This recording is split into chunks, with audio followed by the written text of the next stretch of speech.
Bonjour à tous. Aujourd'hui, nous allons parler de l'ingénue libertine. Il s'agit d'un roman, écrit par Colette et publié en 1909.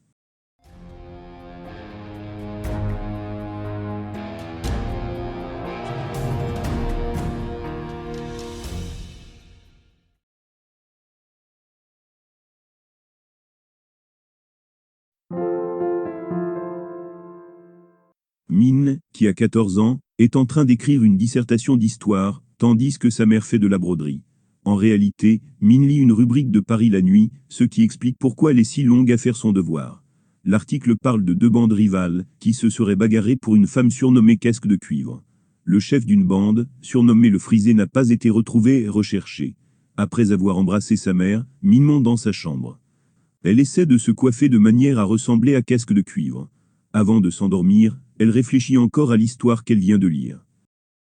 La mère de Mine est veuve depuis 10 ans. Elle ne songe pas à se remarier. Elle vit seule avec sa fille, qu'elle surprotège et dont elle ne voit pas les véritables aspirations. Le moment où Mine devra s'éloigner d'elle, car elle sera mariée, est un cauchemar pour la mère. L'oncle Paul veille sur elle deux, et le cousin Antoine amuse Mine. La jeune fille suit les cours des demoiselles Souhait, où sont inscrits des enfants de figure importante, et où le programme passe au second plan. Mine lit la suite de l'histoire dans le journal. Elle apprend que la police n'a pas encore retrouvé le Frisé et Casque de Cuivre. Avant de dormir, elle divague encore sur cette histoire. Le dimanche, l'oncle Paul et Antoine viennent à la maison de Mine. La mère et l'oncle parlent des prochaines vacances dans un verger, qui feront peut-être du bien à l'oncle maladif. Paul était anciennement médecin à l'étranger où il a attrapé une maladie. Antoine a 17 ans, et son visage est recouvert d'acné. Il est évident qu'il en pince pour sa cousine. Mine n'est pas à l'intérieur, comme sa mère la pense. Extérieurement, Mine a tout d'une petite fille modèle. La mère voit sa fille, comme un bien grand bébé. Mine attend Sélénie qui est la femme de chambre pour se promener. Lors d'une promenade, Mine a rencontré un homme, pour qui elle a eu un coup de cœur. À cause de cette rencontre, Mine a une mauvaise note en histoire. Elle le rencontre plusieurs fois. Elle rêve que cet homme tue Sélénie, et l'emmène avec lui. La mère a compris que cet homme l'a remarqué, et elle pense que cet individu guette, afin de faire un mauvais coup.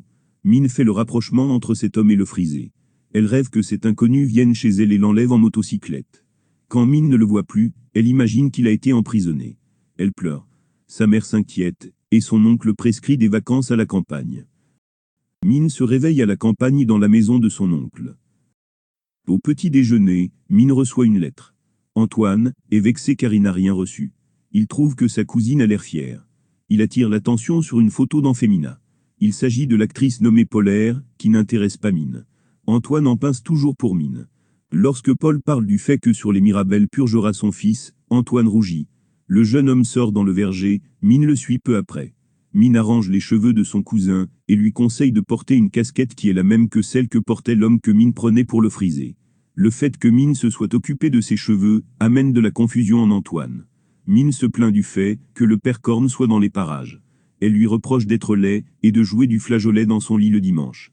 Elle détruit son jardin, et veut violer les poireaux et les citrouilles. Plus tard, Mine se plaint à Antoine de la présence du père Luzo, qui est une connaissance de l'oncle Paul.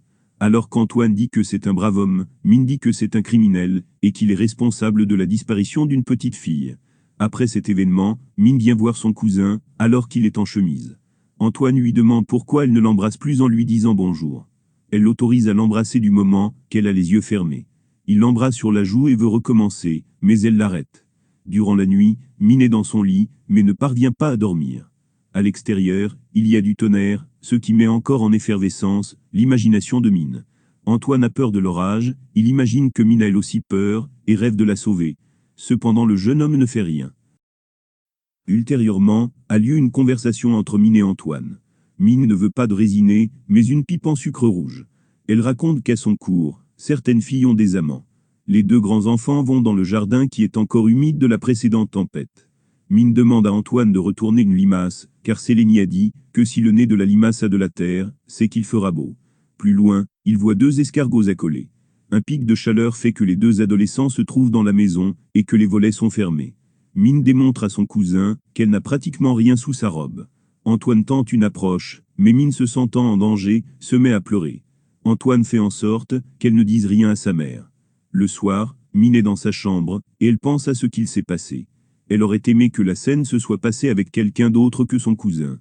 Antoine pense à la rentrée scolaire, qui va l'éloigner de Mine. Lorsqu'Antoine lui demande si elle l'est massée pour l'épouser plus tard, Mine répond non. Pour se justifier, elle dit qu'elle est fiancée. Antoine ne sait pas si elle dit la vérité ou si elle ment. Mine est malade, ce qui met la maison en émoi. Durant la période de convalescence, elle demande à Antoine d'écrire une lettre à son fiancé. Elle dit n'avoir confiance qu'en lui. Il commence à écrire. Alors qu'il pense que Mine n'a pas encore appartenu à un homme, Mine lui dit qu'elle a déjà eu des relations avec cet homme. Elle finit par lui dire qu'il s'agit d'un assassin. Les vacances sont finies, et la famille est de retour en ville. Tout le monde reprend son train-train quotidien. Un soir, Mine pense que le frisé est en train de passer dans sa rue. Elle descend pour le rejoindre. Une fois à l'extérieur, elle se rend compte que le frisé n'est plus là. Elle court pendant longtemps, et se retrouve dans un mauvais quartier. Quand elle demande aux femmes où se trouve le frisé, elle n'a pas de réponse à sa question. Deux hommes tentent de se faire passer pour celui qu'elle recherche. Mine décide de retourner chez elle. Elle se rend compte qu'elle est perdue. En chemin, elle demande de l'aide à un homme, mais il s'agit d'un ivrogne. Elle s'enfuit, mais l'homme la suit. Par hasard, elle revient chez elle. Une fois à l'intérieur, elle s'évanouit. La sonnette réveille Antoine. Antoine et Célénie remarquent l'état pitoyable de Mine.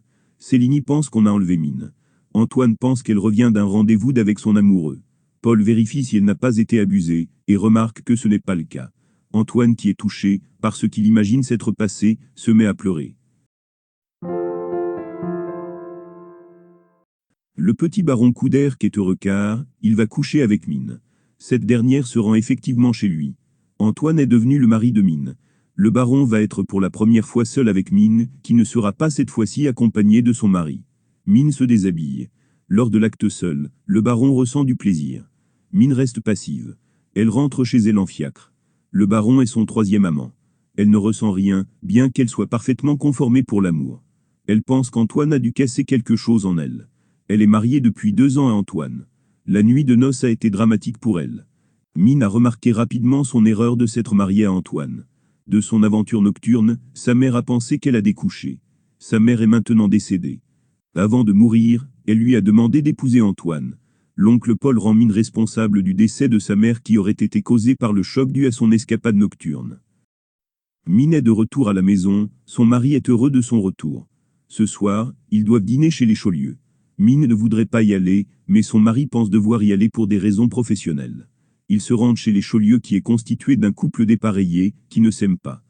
Lors du dîner, Maugis tente de charmer Mine, Irène Chaulieu tente de plaire à Machin et Antoine se retrouve à côté de la tante Rachel, car il est poli. Irène manœuvre afin de donner une chance à Maugis pour une relation avec Mine. Vient le moment du café et des liqueurs que Mine doit servir. Elle rencontre le baron. Irène et Maugis, qui savent que le baron est amoureux de Mine, pensent que Mine l'a remis à sa place. Le baron, qui voit l'intention de Maugis d'un mauvais œil, va parler avec Antoine. Il dit que Maugis aime avoir des relations avec des vieilles femmes et des jeunes personnes. Quand le baron retrouve Mine, il lui fait part de sa jalousie, qui existe depuis qu'elle s'est donnée à lui. Le matin, Mine est chez elle. Son mari ne reviendra qu'à midi. Elle reçoit un message du baron. Car il est amoureux, il demande à la revoir. Cependant, le baron n'est pas le bonheur de Mine. Elle recherche des sensations dont les autres femmes parlent ou qui se trouvent dans les romans. À midi, Antoine rentre à la maison et mange le repas préparé par sa femme. Mine est froide envers son mari. Durant l'après-midi, Mine se rend chez le baron. Ils ont de nouveau une relation. Mine s'en va bien avant le retour de son mari. Elle dit au baron ne pas l'aimer assez pour revenir. Quand Antoine rentre chez lui, il trouve Mine endormie. Il trouve que Mine a l'air triste. Mine a rêvé d'un adolescent qu'elle a retrouvé mort par terre. Plus tard, Paul emmène Mine à un concert. Au Châtelet, il rencontre Irène et Maugis. Mine dit à son mari qu'en plus de lui faire la cour, Maugis l'a fait aussi à Irène. Mine voit le baron rejoindre Irène. La musique commence. Le baron pense à la rupture de Mine et est mal à l'aise. Il s'éclipse à l'entracte. Quelques jours plus tard, nous apprenons que Mine devra rendre visite à l'oncle Paul le lendemain, ce qui lui fait aucunement plaisir. Mine va se coucher. Son mari la rejoint. Elle se dit que plus tôt elle se donne, plus tôt ça sera fini. L'oncle Paul est changé par la maladie. Il pense que Mine a fait mourir de chagrin sa mère, et qu'elle rend malheureux son mari. Durant la soirée, Antoine semble voir autre chose sous le sourire de sa femme. Irène invite Mine au palais de glace. Maugis et d'autres personnes y sont également. Elle aperçoit Polaire qui est en train de patiner. Puisque Polaire est heureuse en patinant, Mine pense que si elle patinait, elle serait elle aussi heureuse. Irène parle du baron comme d'un homme malheureux, depuis que Mine a refusé. Mine va plusieurs fois à la patinoire où elle apprend à patiner. Un jour, elle y rencontre le baron qui a le visage livide. Durant une nuit d'amour, Mine s'est mise à rire, ce qui a dérangé Antoine. Le lendemain, Antoine demande à sa femme s'il doit se raser la barbe. Mine lui répond froidement. Elle se rend à la patinoire, où elle devine que le baron est là. Elle attend quelque chose du baron, mais le baron ne tente rien. C'est Mogis qui vient lui parler. Ils rentrent tous les deux à pied. Il l'invite à venir chez lui un de ces jours. Elle rentre chez elle. Son mari est déjà en train de dîner. Il lui reproche son retard et une scène éclate. Il cherche à savoir pourquoi Mine n'est plus la même qu'avant. Dans un journal, Antoine lit une annonce du cabinet Camille qui propose des filatures. Mine a reçu une lettre du baron, qui lui donne rendez-vous. Mine se rend chez Mogis, où elle découvre un décor auquel elle ne s'attendait pas. Elle est décontenancée par la retenue de Mogis. Elle se déshabille. Au moment où il l'emporte, elle se met à pleurer. Mogis comprend qu'elle n'a jamais eu de plaisir dans ses relations avec son mari. Elle lui apprend qu'elle n'a pas eu de plaisir aussi avec ses amants. Lorsqu'elle lui propose d'essayer avec elle, il refuse. Il la pousse à retourner vers son mari et à pratiquer des passe-temps. Sur le chemin du retour, Mine se rend compte que le baron la suit. Le baron pense qu'elle a eu une relation avec Mogis. Il parle de la tuer et de se tuer ensuite. Mine l'encourage à se tuer. Elle apprend que l'amour peut venir à tout âge et à des moments où l'on s'y attend le moins. Elle revient chez elle. Mine a encore une scène avec son mari qui veut savoir d'où elle vient. Antoine se rend au cabinet Camille. Il va faire filer sa femme par un incompétent. Le matin, Antoine a quitté la maison sans demander des nouvelles de Mine. Il s'en veut de la faire suivre. Elle souhaite aller chez Mogis, puis elle change d'avis. Elle sait qu'un homme la suit et comprend qu'Antoine l'a fait suivre. Elle décide de donner du fil à retordre à son suiveur. Mine rentre à la maison. Antoine y est déjà. Elle lui dit qu'elle sait qu'il l'a fait suivre. Antoine doit partir à Monte-Carlo pour du travail. Il propose à Mine de venir. Elle partira avec lui. Mine s'amuse au casino, où elle gagne de l'argent. Elle rencontre Irène et Mogis. Mine rejoint son mari, et ils reviennent tous les deux à l'hôtel. Le paysage est sombre et glacé. Ces derniers temps, Antoine est redevenu un frère pour Mine. La jeune femme se plaint d'avoir froid. Touchée par le changement de comportement d'Antoine, Mine l'invite à la rejoindre dans le lit. Pour la première fois, Mine prend du plaisir avec un homme. Le matin, le ciel est bleu. Antoine apprend à Mine que le baron a reçu une balle dans un poumon en voulant nettoyer une arme. Il s'en tirera. Mine dit avoir oublié que le baron lui faisait la cour. L'Ingénue libertine a été publié en 1909. Le roman est réalité l'union de deux textes Mine publiés en 1904 et Les égarements de Mine publiés en 1905. Colette a écrit ce roman sous l'investigation de son premier mari Henri Gauthier-Villard, dit Willy. Les deux textes ont porté le nom de Willy. L'Ingénue libertine a été publié sous le nom de Willy Colette. Alors que Willy mettait l'enfant qu'il a eu avec Marie-Louise Servin en nourrice, il a rencontré Colette. Le 15 mai 1893, Colette et Willy se marient. Colette a alors 20 ans. Willy possède une chose que Colette ne possède pas encore. Il s'agit de l'influence. La totalité ou une partie des œuvres attribuées à Willy n'a pas été créée par lui, mais par des prête-plumes. D'autres écrivent pour lui et Willy signe ses œuvres. Willy introduit sa femme dans des cercles littéraires et musicaux de Paris. Il se rend compte des talents d'écriture de Colette et la pousse à écrire. Sa femme lui servira, elle aussi de prête-plume. Certains romans écrits par Colette seront signés Willy. D'autres, plus tard, seront signés Colette-Willy. Les romans Claudine à l'école, Claudine à Paris, Claudine en ménage et Claudine s'en va porteront le nom de Willy, alors que Colette en est l'auteur. Dans la série des Claudines, seul le dernier tome, La retraite sentimentale, sera signé par Colette.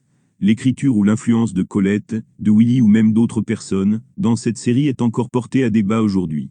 En 1906, le couple se sépare. L'histoire est découpée en deux parties. À l'origine, il existait deux nouvelles intitulées Mine et Les égarements de Mine, qui ont ensuite été réunies en un seul roman appelé L'Ingénue libertine. Même si les deux histoires ont été liées, on sent une cassure entre ces deux histoires. Dans la première partie, nous avons une Mine qui extérieurement est une petite fille modèle, mais qui à l'intérieur d'elle-même vit de grandes histoires. Son imagination est surtout active lorsqu'elle est seule et qu'elle est dans sa chambre. Les nuits de tempête alimentent ses rêves. Mine est atteinte de bovarisme. Son imagination lui donne une image biaisée de la réalité. Ainsi, lorsqu'elle croise un homme assis par terre, elle pense qu'il s'agit du frisé dont parlent les journaux. Lorsque cet inconnu la regarde, elle pense qu'il s'intéresse à elle. Il y a très peu de chances Pour que l'homme soit le frisé, il s'agit plutôt selon toute vraisemblance d'un sans-abri. Lorsqu'elle voit passer un homme sous sa fenêtre, et qu'elle l'apostrophe, elle pense encore qu'il s'agit du frisé. Encore une fois, il y a peu de chances que ce soit lui. L'homme a répondu, car il a vu que Mine est une jolie fille. Le jeune âge et la naïveté de Mine ne lui permettent pas de savoir à qui elle parle. Lors de sa fuite, elle parle à une femme de joie, mais elle ne le comprend pas. Plus tard, elle demande de l'aide à un homme, mais elle devrait savoir qu'une jeune fille ne devrait pas demander d'aide à un homme lorsqu'elle se promène seule dehors. Elle remarquera son erreur rapidement. Même si Mine est incapable de voir le côté mauvais des personnes mal attentionnées, cela ne l'empêche pas de le voir sur des personnes inoffensives. C'est le cas avec le père Corne et le père Luzo. En même temps que Mine pense au frisé, Antoine est à ses côtés. Son cousin n'a rien à voir avec le malfrat. Antoine est un garçon boutonneux qui ne sait pas comment se mettre en valeur. Alors que Mine rêve que le frisé l'enlève en motocyclette, Antoine a toutes les peines pour lui faire un bisou sur la joue. Il y a 3 éléments qui sont à des pôles différents. Il y a ceux dont rêve Mine, ceux dont elle a envie, et ceux dont son cousin a envie. Mine est encore une adolescente, ce qui explique pourquoi elle rêve de choses qu'elle ne souhaite pas réellement dans sa vie. Ce que souhaite Mine et ce que souhaite Antoine sont 2 choses différentes. Antoine a 17 ans, ce qui explique pourquoi il a des désirs autres que ceux que Mine. La différence d'âge est une explication. L'autre raison est qu'Antoine est fou de Mine, alors que Mine ne l'aime pas. Quand elle semble le chercher, elle ne le cherche pas vraiment. Encore naïve, elle ne comprend pas que son comportement attire son cousin. Le fait que l'un aime et l'autre pas constitue le drame de la seconde partie. Mine ne trouve que des défauts à son mari, ce qui n'est pas objectivement le cas, puisqu'Irène trouve bel homme. La Mine de la seconde partie n'a que peu à voir avec la Mine de la première partie. Sur ce point, Antoine a raison. Cette Mine a perdu son imagination. Il y a une grande différence entre le regard que porte Mine sur la nuit d'orage de la première partie et le regard qu'elle porte sur l'océan de Monte-Carlo. Le paysage est cette fois-ci glacial et Mine se plaint d'avoir froid. Mine est déçue de son mariage. Elle ne ressent pas de plaisir avec son mari. Mine n'est pas amoureuse de son mari, et ne l'a jamais été. Cette absence d'amour provoque en elle une absence de sensation.